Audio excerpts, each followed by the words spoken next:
So babatiin ko lang po yung aking chemistry teacher at yung kauna-unahang nagtiwala sa akin na isali ako sa isang quiz bee, intra-campus quiz bee. So happy birthday po in advance kay Mrs. Marieta Orit sa May 17 po. So ma'am, napadaan lang po para bumati ng happy birthday. Sorry po kung nakakaistorbo.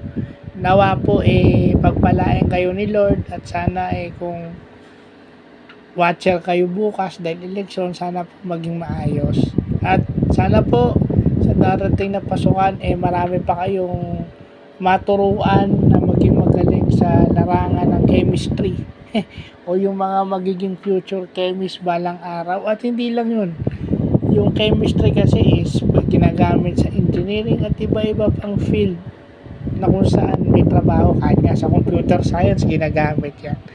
So maraming salamat po sa naiambag nyo sa akin.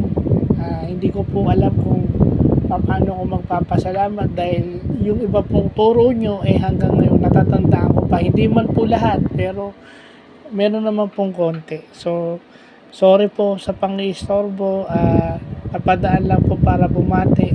Advance happy birthday po at sana po more birthdays to come.